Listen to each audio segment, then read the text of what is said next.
आप लोग जानते हैं पिछले 24 आवर्स में यहाँ पकड़ धकड़ का माहौल फिर से स्टार्ट कर दिया with a lot of intensity. हमने देखा कठुआ में हाउ अ 25-year-old मैन जिनका नाम मक्खन दिन है, उनको पहले जो SHO हैं कठुआ के उनने उठाया, ब्रूटली डिह्यूमनाइज करके टॉर्चर किया।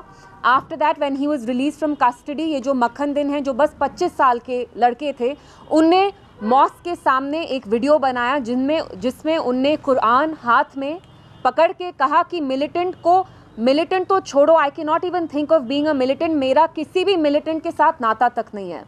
उसके बाद हमने देखा बारामूला में एक ट्रक ड्राइवर 36-year-old मैन जिनका नाम वसीम मीर है, जो एक डेली वेजर थे। मैं उनकी फैमिलीज़ और रिलेटिव्स के अभी ट्विटर पे मैंने एक वीडियो देखा जिसमें कहा कि हम अपने गाँव में इनका एग्जाम्पल देते थे, इतने शरीफ थे। हमने देखा कैसे आर्मी ने उनको एक वाइल्ड गूस चेज पे, पहले तो मेरी समझ में नहीं आता, आप कहते हैं कि कोई सिविलियन को आपने वाइल्ड गूस चेज में 24 किलोमीटर्स चेज किया and then when you are targeting the tyres, आप उनके ट्रक ड्राइवर के टायर्स को डिफ्लेट करना चाहते हैं, वो गोली उनको कैसे लग गई and how was he killed, how was he fatally killed. And I also want to ask the army कि आपने अगर उनका ट्रक सीज किया तो आपको उनके ट्रक में से क्या मिला। और जो कठुआ में भी किलिंग हुई है, आप कह रहे हैं उनने सुसाइड कमिट किया है, बट ये हम सब जानते हैं कि जो विक्टिम भी थे उनने भी एक वीडियो बनाया जिसमें वो रोते रोते कहते हैं कि मुझे कैसे इनने डिह्यूमनाइज किया, मेरा कैसे टॉर्चर किया। और मैं एक सवाल जो यहाँ की सरकार है मैं उनसे भी पूछना चाहती हूँ कि हमने देखा जब 2024 में अक्टूबर में इलेक्शंस हुए, कैसे भारी अक्सरियत से जम्मू कश्मीर पूरे रीजन में आपको लोगों ने इतना बड़ा मैंडेट दिया, इतनी भारी अक्सरियत से आपको लोगों ने ये रिस्पॉन्सिबिलिटी समाई दी। आपको ये रिस्पॉन्सिबिलिटी लोगों ने आपको इसलिए दी क्योंकि उनको लगा पिछले 5-6 साल में, स्पेशली जब से आर्टिकल 370 हटा, यहाँ आर्म्ड फोर्सेस हैं या जो यहाँ ब्यूरोक्रेटिक रूल चल रहा है, कोई अकाउंटेबिलिटी नहीं है, ना लोगों की सेंस ऑफ सेफ्टी है ना सिक्योरिटी है। मैं आज NC सरकार से पूछना चाहती हूँ कि आप लोगों के मुंह पे ताला क्यों है? अगर आप हमारे लोगों को sense of safety and security नहीं दे सकते तो आप कुर्सी पे क्यों आए हैं? क्योंकि जब LG साहब की यहाँ एडमिनिस्ट्रेशन थी तब भी सेम माहौल था, पकड़ धकड़ का माहौल था। यहाँ जो इतनी सारी एजेंसीज़ हैं, वो SIA हो, नई एजेंसीज़ हो, पुरानी इंटेलिजेंस एजेंसीज़ हो, वो किसी को भी OGW करार कह के, हाइब्रिड मिलिटेंट कह के उठाते थे, टॉर्चर करते थे। हमने देखा राजौरी पुंछ में दिसंबर 23 में आर्मी ने कैसे कोल्ड ब्लडेड तरीके से कितने सिविलियंस को वहाँ मारा, जो वहाँ इंक्वायरी भी हुई। Caravan has just done a story on it. So I want to ask the government कि पहले और अब में क्या फ़र्क है? 50 MLA होने के बावजूद भी आप यहाँ के लोगों को इज्जत नहीं दे रहे, उनको सेंस ऑफ सिक्योरिटी नहीं दे रहे, उनकी डिग्निटी नहीं दे रहे, तो आपको लोगों ने यहाँ क्यों चुना? आपको यहाँ लोगों ने इसलिए चुना ताकि आप यहाँ एक सेंस ऑफ अकाउंटेबिलिटी दे, एक रिलीफ दे। जैसे पहले यहाँ 5-6 साल में ह्यूमन राइट्स वायलेशंस होते आ रहे हैं, वो कहीं ना कहीं रुक जाते, अकाउंटेबिलिटी आती। लेकिन हमने देखा पिछले 2 दिन में कैसे दिन दहाड़े 2 लड़कों को मारा गया है, कोल्ड ब्लडेड मर्डर है, वो कठुआ हो या वो यहाँ बारामूला में हो, वसीम मीर जिनको शूट किया आर्मी ने। और मेरा आर्मी से सवाल है, जो हमारी यहाँ पुलिस है उनसे सवाल है, क्या आप OGW, militant, hybrid militant terminology, ambiguous terms use करके हम सबको मिलिटेंट करार ठहराएंगे? क्या यहाँ पे सारे बैठे हुए लोग हम क्या मिलिटेंट हैं? How is it fair? हमने देखा है आर्मी में, पुलिस में कुछ officers are the black sheep, वो कैसे ह्यूमन राइट्स वायलेशंस करते हैं, लेकिन फिर भी I say you cannot paint everybody with the same brush.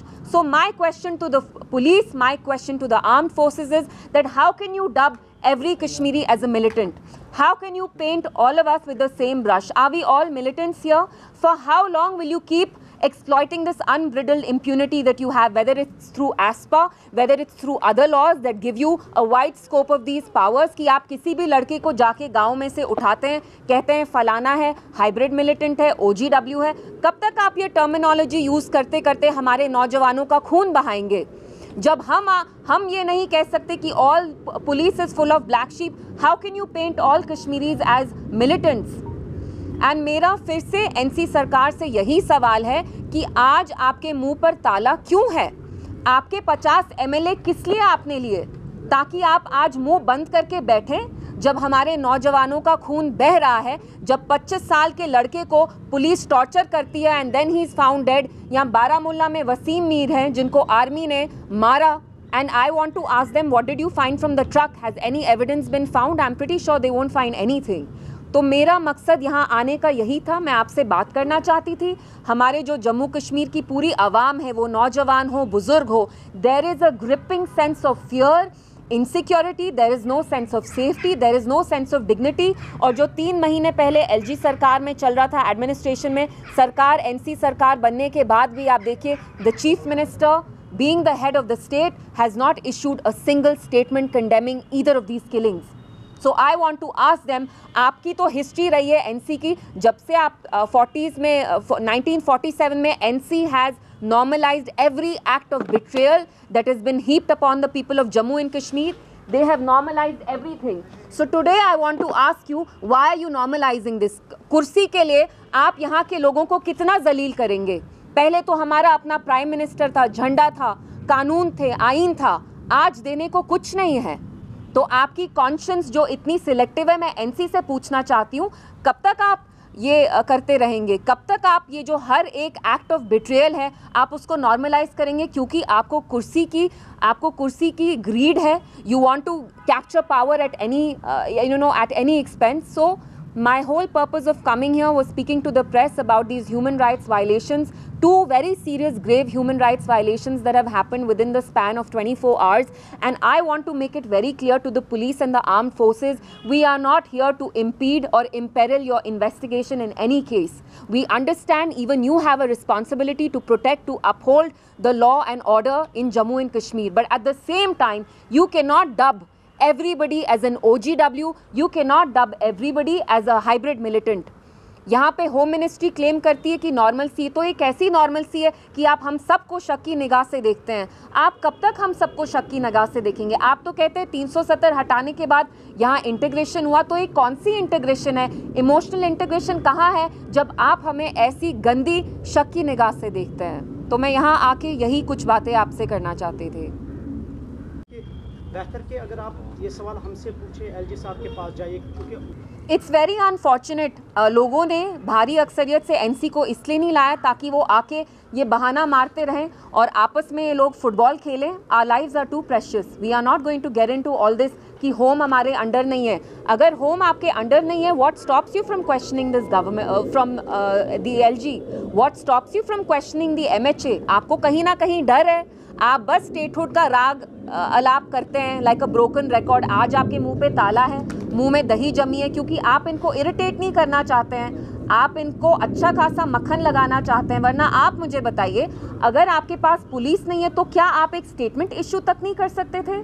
क्या चीफ मिनिस्टर कठुआ जाके इनकी फैमिली को नहीं मिल सकते थे? ये जो मक्खन दिन है, 25 साल की जो नौजवान मरे, और ये कहाँ की बहानेबाजी है? ये आपके अंडर नहीं है। जैसे बीजेपी बहाने मारती है कि नेहरू ने ये किया, नेहरू ने वो किया, 12 साल हो गए उनको इक्तिदा में, वैसे कहीं ना कहीं आई एम श्योर एनसी अब यही बहाना यूज़ करेगी कि ये हमारे अंडर नहीं है, स्टेटहुड नहीं है, फलाना डिमकाना। Please respect the life of every Kashmiri person, whether वो नौजवान हो, बुजुर्ग हो, ये बहानेबाजी नहीं चलेगी। Is NC telling me that for the next 5 years if there are any human rights violations they will use this convenient excuse that police is not under them? We expect better from them. बेहतर भविष्य और उत्तम शिक्षा के लिए अपने बच्चों का दाखिला CBSE affiliated MV international school में करवाएं। 16 एजुकेशनल अवार्ड से सम्मानित एमवी इंटरनेशनल स्कूल में अंतर्राष्ट्रीय टाई अप्स और लड़के लड़कियों के लिए एनसीसी भी उपलब्ध है। यहाँ अटल टिंकरिंग लैब और नेशनल एजुकेशन पॉलिसी से लेस रचनात्मक पाठ्यक्रम पढ़ाया जाता है। हर साल कक्षा 12वीं की सीबीएसई परीक्षा में स्कूल के छात्रों का top class result MV international school की एक खास पहचान है। स्कूल मैनेजमेंट ने अब तक उत्कृष्ट रिजल्ट के लिए टॉपर छात्रों को 61 ब्रांडेड लैपटॉप प्रदान किए हैं। लिमिटेड सीट्स के लिए एमवी इंटरनेशनल स्कूल में दाखिला खुल चुका है। जम्मू, सांबा, कठुआ जिलों में स्कूल ट्रांसपोर्ट भी उपलब्ध है। हमारा पता है MV international school, 17 miles, Thandi Khui, Samba. Phone number 7298212270। Jammu Kashmir की खबरों के लिए जुड़े रहिए जीके अपडेट के साथ।